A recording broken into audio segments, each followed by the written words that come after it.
we live in a world that's going to be more and more defined about what we believe, when we put our faith and trust in who he was, the reality of who he was. A lot in our 21st century that we live in, there are a lot of ideas about Jesus that stink. Brandon mentioned some. Buddhists and Hindu claim that he was an enlightened man.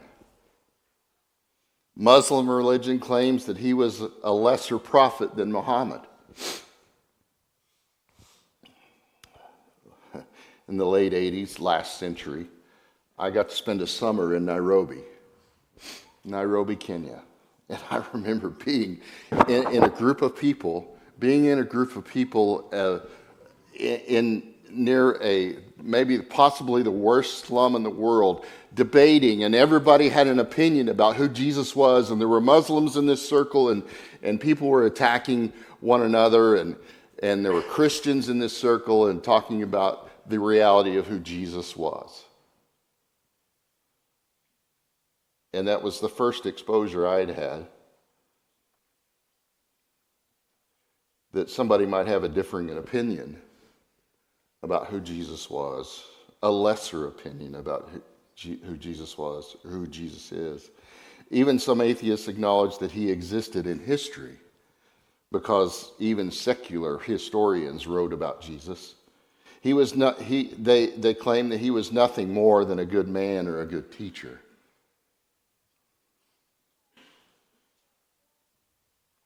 What those groups will not say is that Jesus is God from God, life from life, and truth from truth. Modern religious groups that are in our community claim that Jesus was created, not the creator God. Some have great marketing, some have great ethics, some have great families, and until you read the fine print, you realize they claim that Jesus was a man that was created who became God. And then if you read the fine print, even finer print, it says you too can become a God and rule your own planet. Is that okay? Does it really matter who Jesus was and is?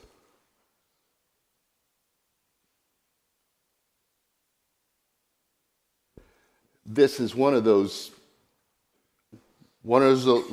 discussions that is more than just my truth versus your truth.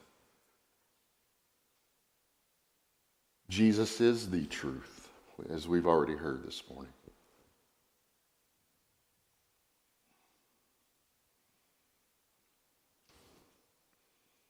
The gospel writers and witnesses within Scripture spent a lot of time hammering out this non-negotiable identity of Jesus. And if you step back from Scripture, you see that's a major emphasis, if not the emphasis, is identifying who Jesus was. If you look in John 20, in verse 31, Jason, if you want to project that. John gives us the purpose for his writing. What is central to those who will follow John and his writing, what is central is not identifying whether or not Jesus lived, but who he was. Jesus performed many other signs in the presence of his disciples in verse 30 of John chapter 20, which are not recorded in this book, but these are written that you may believe that Jesus is the Messiah, the Son of God, and that by believing you may have life in his name.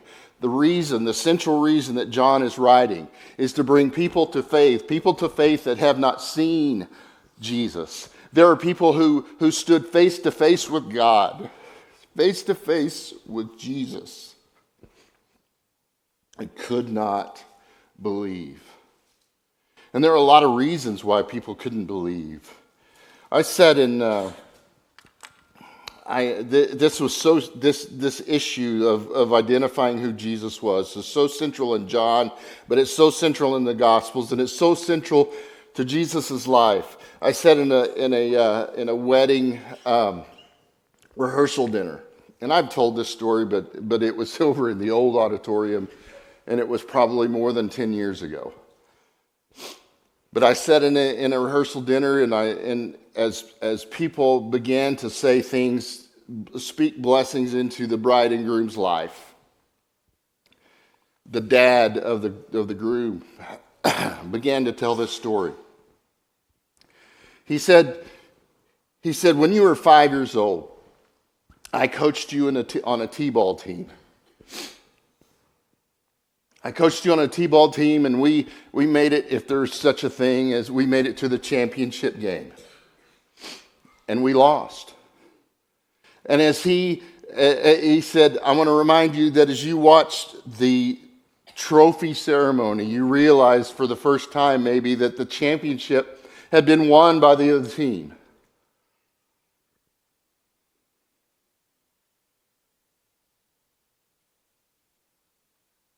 And he said, when I told you that, when I reminded you that, your response was, championship. If I'd have known it was the championship, I would have played harder. And then the dad looked in the son's eyes as a 25-year-old man and said, tomorrow's the championship.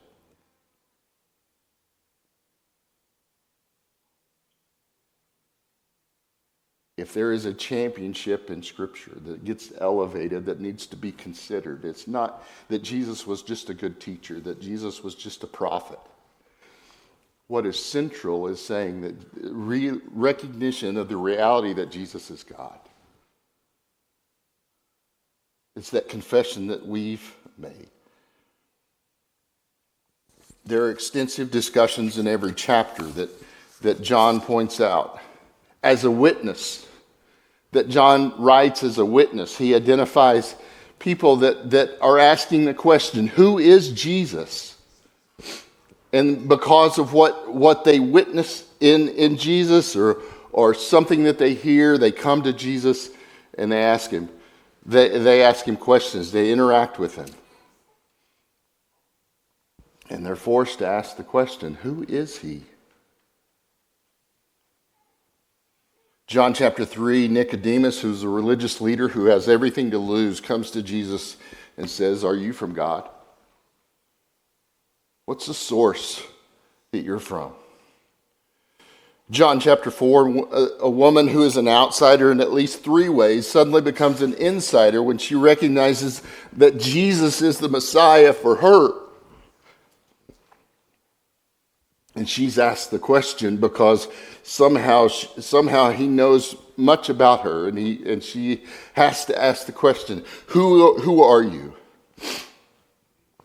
The man at the pool in John 5 was healed, confirming that Jesus is more than just a prophet, or the rumors, like it said in John 7, that he's just a good man. Or there was much discussion in the communities that Jesus moved in and out of about who he was, where he was from.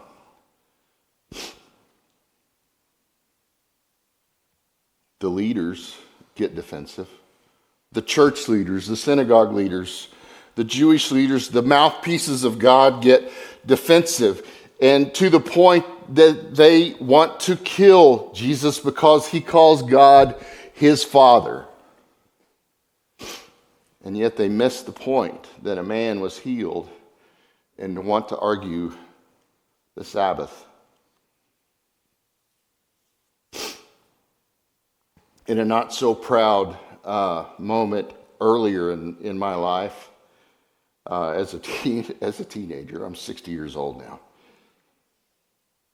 Tom Smith and I have compared notes about sitting in a high school cafeteria table and arguing with people who believe that Jesus is the Christ, and arguing who's right, or me or you.